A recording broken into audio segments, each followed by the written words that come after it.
Welcome in, you chode bags. Welcome to the first ever podcast, blurb, whatever we're going to call it. I don't have a name for it yet. I'll figure it out. For the Gooshbagz Fantasy Football League. Now, we're in the wake of an amazing draft on not Wednesday. Today is Wednesday.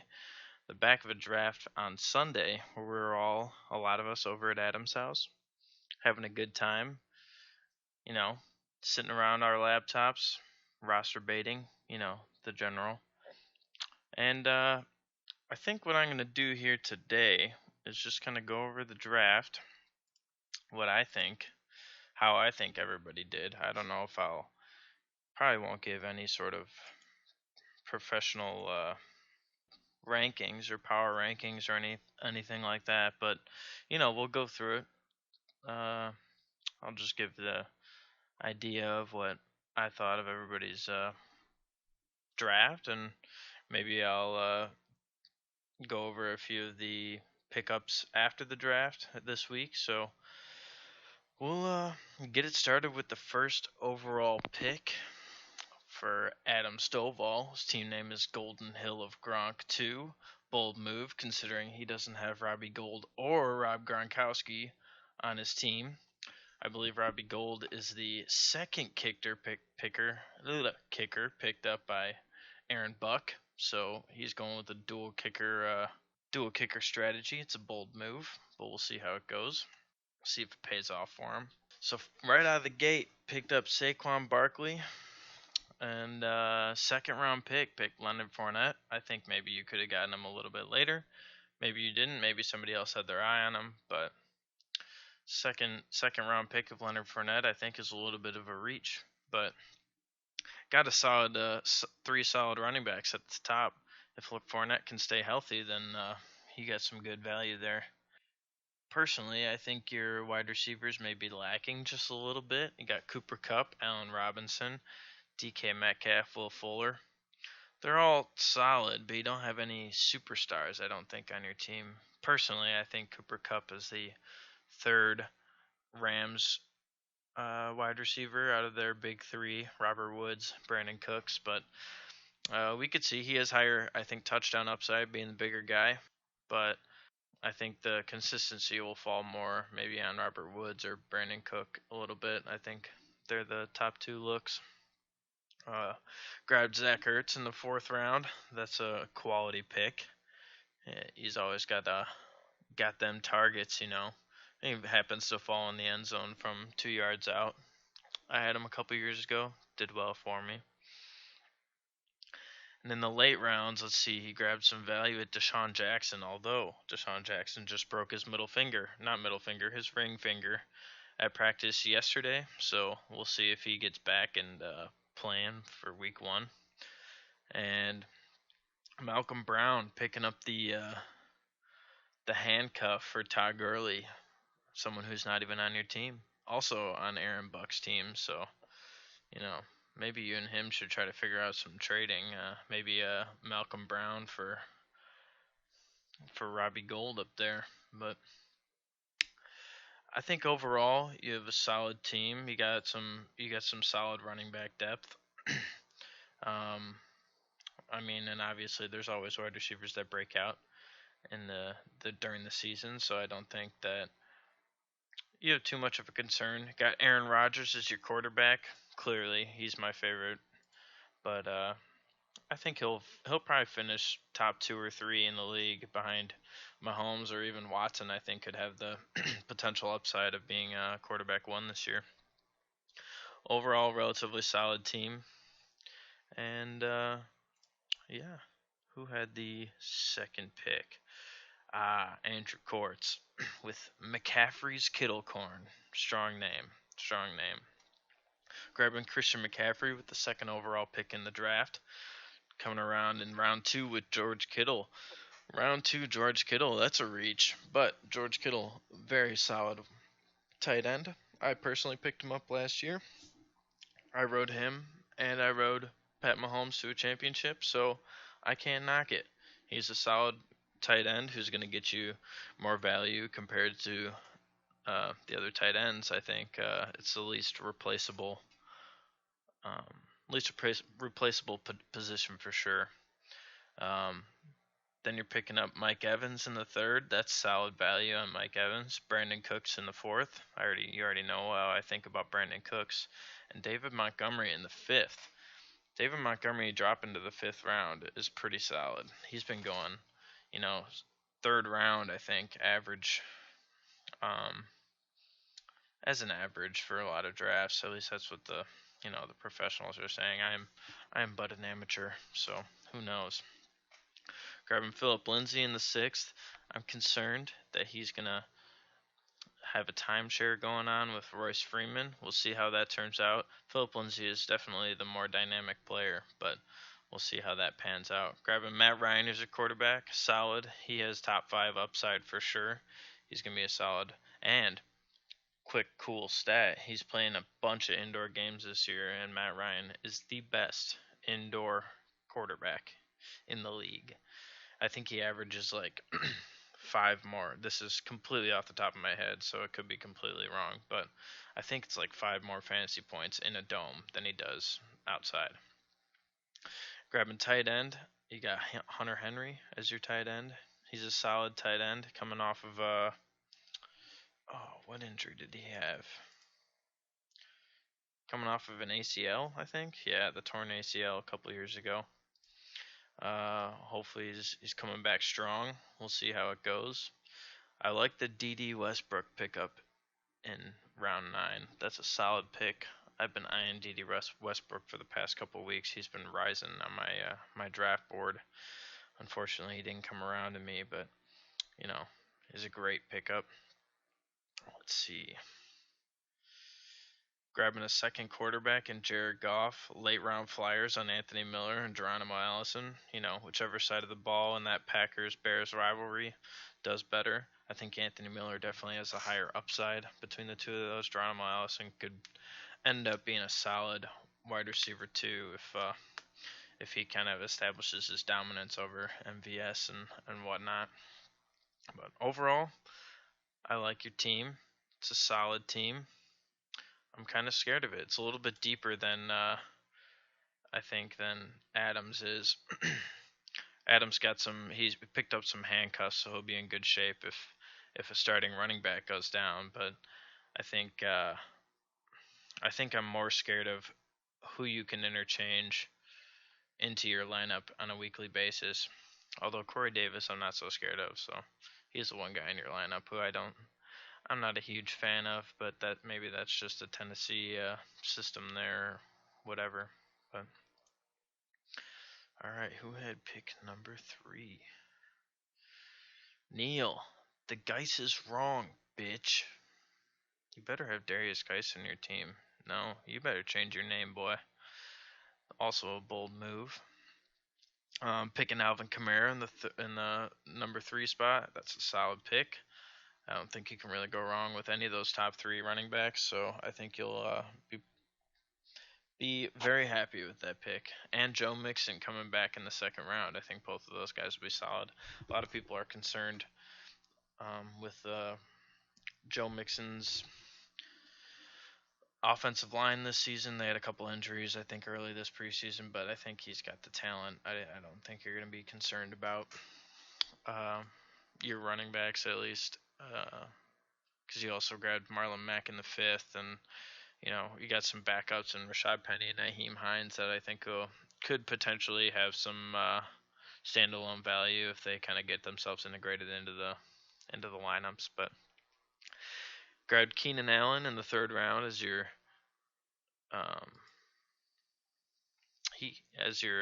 wide receiver 1. He kind of burned me at the end of last year with a hip injury, but overall he was a solid wide receiver.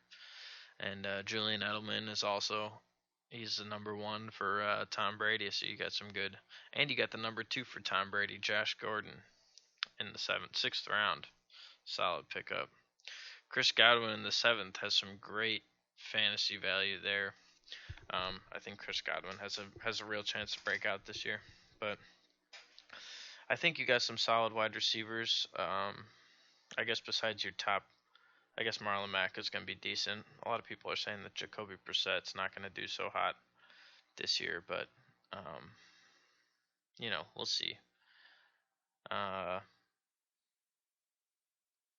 I think outside of your, starters, I'm not I'm not super scared of your team. You don't give me the heebie-jeebies. You don't give me the. I'm not scared to face your team, to be honest. Alvin Kamara might be a problem. I mean, you picked up Kyler Murray in the late rounds as a quarterback. I don't. I mean, he's gonna be good. He's gonna be good for the team. Um, he's gonna be better than Josh Rosen was last year. But I don't see the quarterback one upside with Kyler Murray. I know a lot of people are excited about him. We'll just see what he has. I mean, maybe he'll surprise me. I might eat my words later, in the words of Andrew Kortz. But I am digging your Vikings defense and Mason Crosby pickup. Obviously, Mason Crosby is a solid kicker all the time, except when he misses. But other than that, picking up Darrell Henderson as a backup to Todd Gurley, trying to sneak that Todd Gurley back up in case he goes down. Aaron Buck's gonna have a rough time if Todd Gurley goes down, but we'll see how that goes. Let's see. James, the auto picker, coming in at number 4. What's happening? Grab Zeke in the middle of his holdout. That's a bold move. We'll see if he ends up coming back before the season starts. But um, otherwise, I think you got a solid starting lineup as well. You tended to reach for the players you wanted and didn't give a fuck about your backup, your depth. You don't care. You got a good starting lineup. You got Pat Mahomes, who you grabbed in the second round. In the third round, he dropped to the third. You got Antonio Brown in the second round. You got Jarvis Landry. You know, he might be okay. He's been mostly irrelevant in the past. Maybe you'll bring up Emmanuel Sanders to be your wide receiver too, and Latavius Murray to be your flex there. But maybe Jarvis Landry will surprise people. Maybe now that OBJ is out there, he's gonna take away some of the defense from Jarvis, and maybe Baker will throw it under a little bit more to him. We'll see. We'll see. But Mark Ingram as your running back 2 is solid. Saints D, I have no idea. I think they were pretty good last year actually. Uh, but I think they started off. Didn't they start off pretty slow? I don't really remember. Here, game log. Yeah, they started off their first couple weeks were slow, but they had a very solid middle of the season, and then the end of the season was a little too. So we'll see. I'm more of a streaming defense sort of guy. I play the matchups, so it's a week to week deal. I don't really get one defense to finish the um, or to go the whole season. So we'll see how it goes from there. Now with the 5th pick, I think this was the best team in the whole draft. Devontae Adams with his number 1 pick, James Conner with his number 2 pick, picking up value at this number 16 pick overall.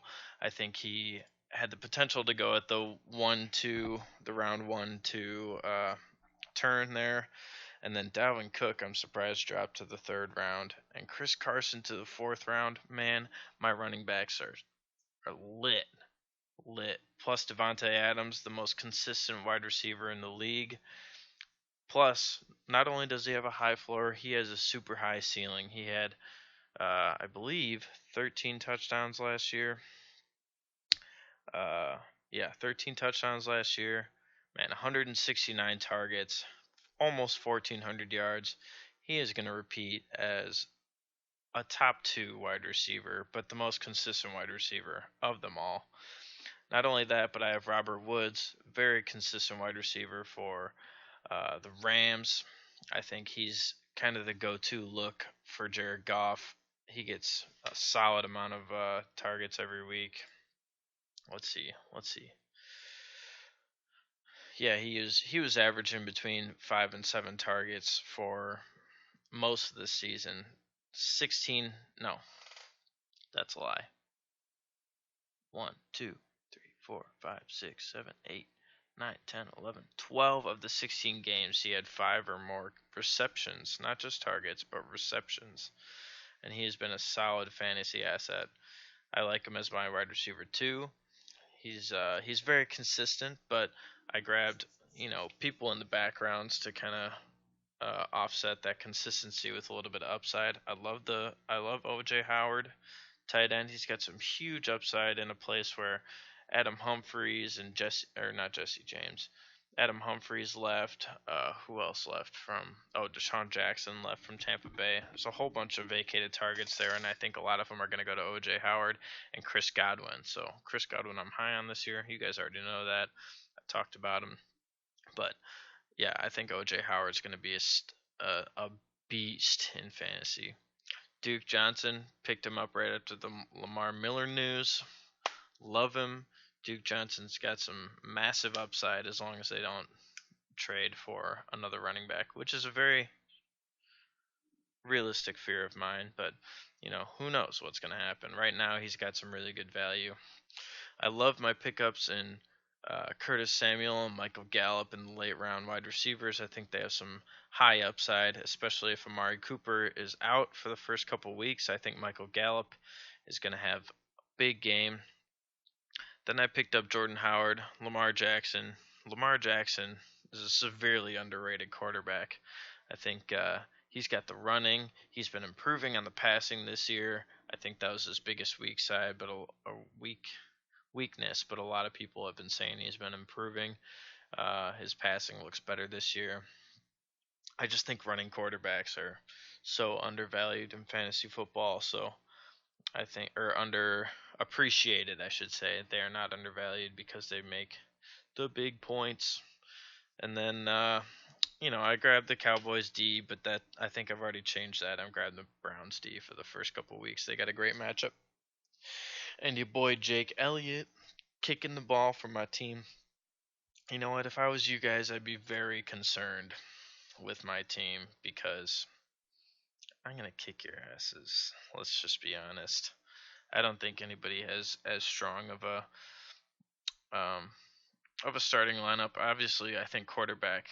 I mean, as good as I think Lamar Jackson is going to be, he's not the Patrick Mahomes, Aaron Rodgers type. So I think that's my one weakness on the team. But quarterbacks are streamable every week, and the difference between a quarterback, the point differential between the top quarterback and like the 10th quarterback is not as much as the difference between the top running back and the 10th running back, or the top tight end and I think I got some solid players that can kind of offset my weakness at quarterback and set me up for a successful year. So y'all better look out because I'm gonna kick your ass.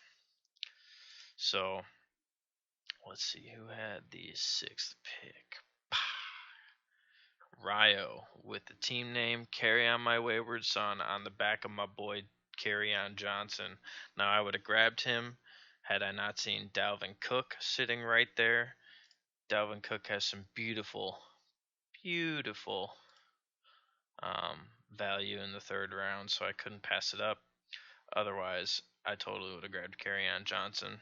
However, the notes in camp are saying that maybe Kerryon Johnson doesn't play the full 3-down back role. They were saying he was coming off for the 3rd down passing attack, so we'll see how that goes. Grabbing Josh Jacobs in the 4th round, Oakland running back. I think he's going to be solid. I'm high on rookie running backs because I grabbed Saquon last year and he was a beast. So I think Josh Jacobs, even though the Oakland offense isn't going to be fantastic, I think they got a solid game going on. Or I think Josh Jacobs will play some solid time and he'll get the volume and he'll get the. I don't know what I'm saying, guys. I fucking suck at this, but Anyway, I skipped your number one overall pick, who you were surprised you got because I grabbed Devontae Adams instead. DeAndre Hopkins, obviously, clearly a solid wide receiver, one of the best wide receivers, if not the best. It's a toss up, and that's why I just went with Devontae Adams. But DeAndre Hopkins got that large target share. He's going to be solid and consistent throughout the whole year. Let's see who else you got on your team. Picking up Alshon Jeffrey in the fifth, Tariq Cohen, Evan Engram. Let me see your starting lineup here. Carry on as your wide receiver or your running back one. That might be pretty bold. Tariq Cohen. I think you're a little not as deep at the running back position, although you do have Josh Jacobs on the bench right now. I think he's worth the start. I think you're not gonna be what's the word I'm looking for? You're not going to be disappointed with the output that you get from Josh Jacobs. So I would slot him in front of Tariq Cohen. Totally up to you, but I think he's going to be more consistent than Tariq Cohen will be. Let's see.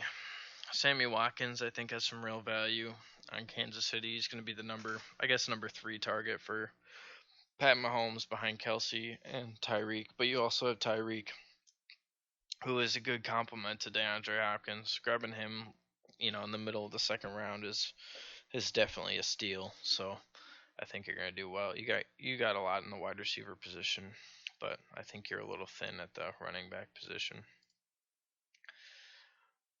Moving on. Oh, also, not moving on. I'm gonna fucking kick your ass week 1. I'm not even concerned.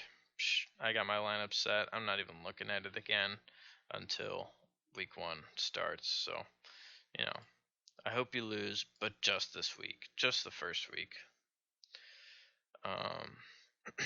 Let's see.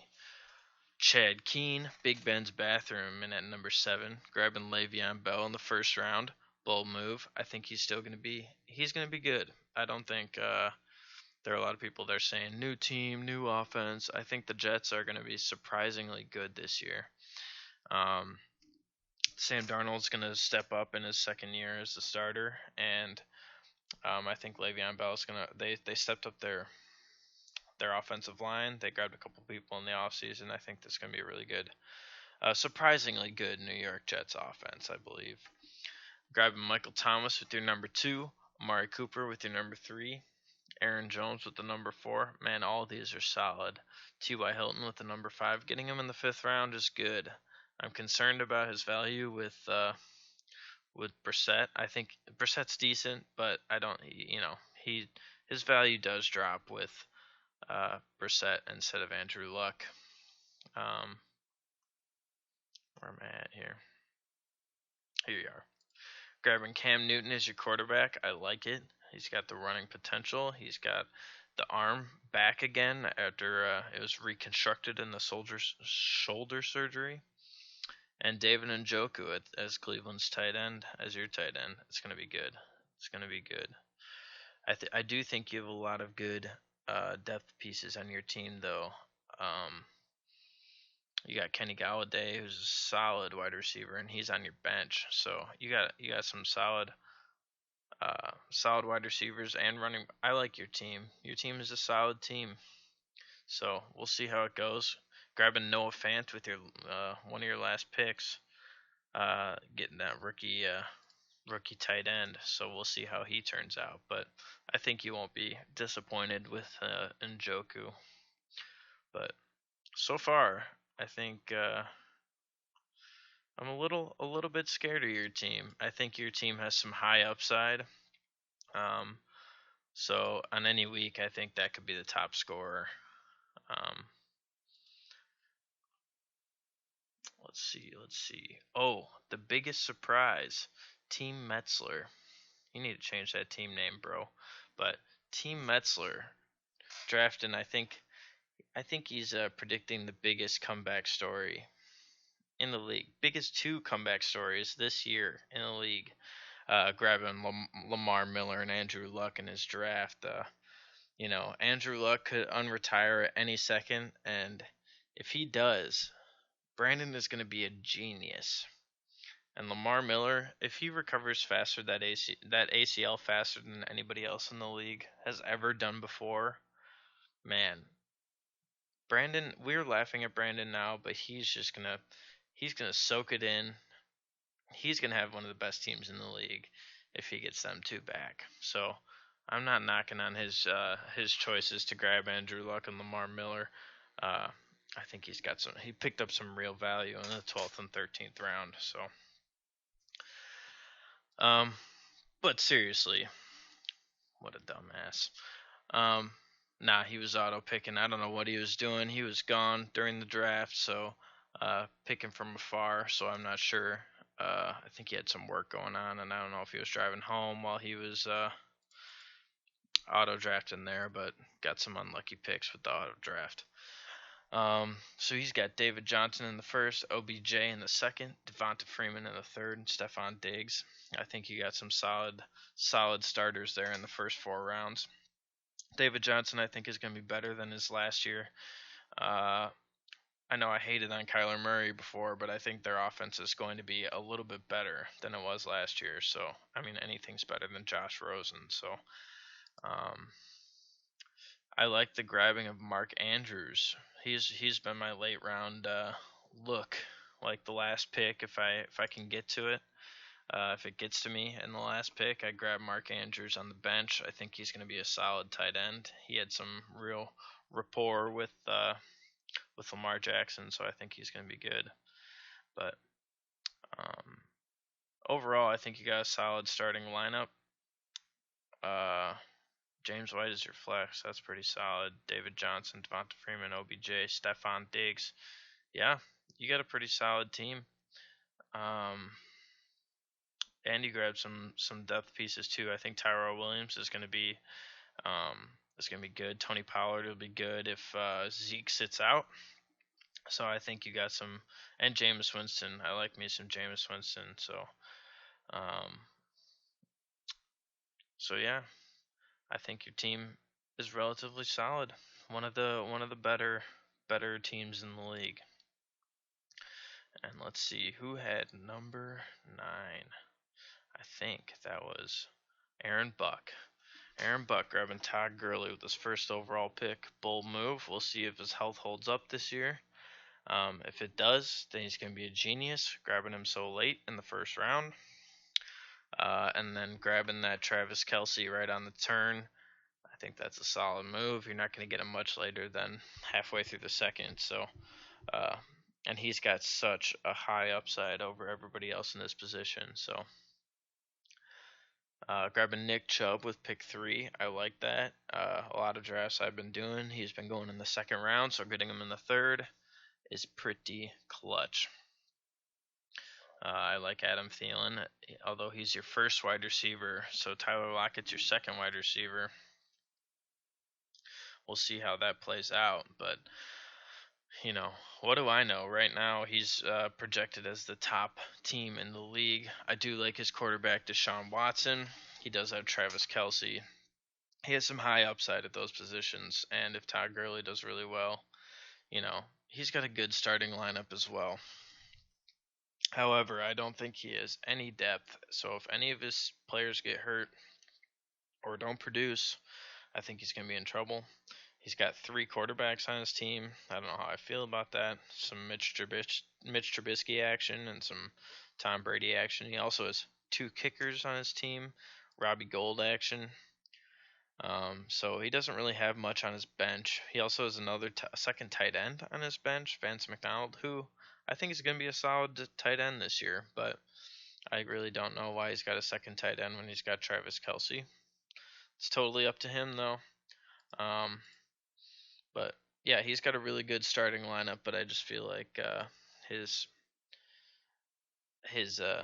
bench doesn't really have much. So if I were to play Aaron in the first couple weeks, I don't know if I do. I haven't looked at the schedules too much, but I would be kind of scared. So we'll see how his team plays out and if they can hold up. But he's definitely got some high upside players, and but you know, anything could happen. Now, last but certainly not least, Benaya with the 10th pick. Benaya had you know, one of the biggest moves in the offseason so far, grabbing up Ronald Jones for $10, 10% of his free agency money. It's a bold move, but it could pay off if he takes over the backfield for the Tampa Bay Buccaneers. So we'll see how that goes down. But anyway, we'll get to his draft strategy here. He grabbed Julio Jones and Juju Smith-Schuster on the 1-2 turn. That's a great pickup. Those are two great pickups. I think those two wide receivers are going to be both in the top 5, I believe. And that'll really help his team out, having those two top 5 wide receivers. Picking up Melvin Gordon, that's a bold move. Who knows how long his holdout's going to last. Although I did hear something today saying that they might not be as far off as a lot of people think they are. So we'll see how it goes. But yeah, Melvin Gordon might be closer to signing than you think. Derrick Henry is his running back 1. Sony Michel, though, in the flex spot. That is key. I think I'm concerned about Derrick Henry as your running back 1, but I think Sony Michel is a solid 2 with 1 upside. So I think that's definitely a good complementary backfield, I guess. Grab Dak Prescott and Greg Zuerlein, although beast, Legatron as I call him. But Russell Wilson also as a quarterback, he had some high efficiency numbers. He was throwing a lot of touchdowns on a little throws last year, so if he can keep that up, he's going to be a solid quarterback for you. You grab Jordan Reed as your tight end. We'll see if he's made of glass basically, but if he's on the field, he can put up some solid numbers. Overall, I think your team's decent. If Melvin Gordon comes back, I think your team will be great. Because then you'll have 3 solid running backs, I guess 2 solid wide receivers, and then you got some depth pieces with AJ Green will be coming back in like the 3rd or 4th game. I think he's gonna be solid, and you get him at a discount here in the draft because of his injury currently. So, and then Mike Williams is definitely a high upside guy. He's going to be the number 2 target, I think, in LA for the Chargers. So, I think he's definitely going to be worth that pick. But he could definitely make his way up to a flex or a wide receiver 2 sort of conversation during the year with his high touchdown upside. So, but Hunter Henry might eat into some of his touchdown volume, so we'll see how that goes. But yeah, overall, I think mine's the best team. So, I mean, if you guys have any other comments, concerns, let me know. But I think I'm gonna kick you guys' ass this year. I think next week, the season hasn't started yet, so I'm gonna wait. I think to do my next one until after week 1, kind of have some reactions, have some waiver wire pickups, have some projections for the next season or for the next week. We'll see how it goes, but I tried to keep this as short as I could. It's still 30 minutes. Jesus Christ, I've been up here fucking talking all evening. But yeah, if you guys have any questions for me, you can find me on Facebook and my Twitter handle. I think I changed it recently because I was getting hacked. But you could always slide into my DMs on Twitter. I think all of you guys are following me on Twitter, maybe, but just talk to me on Facebook. So,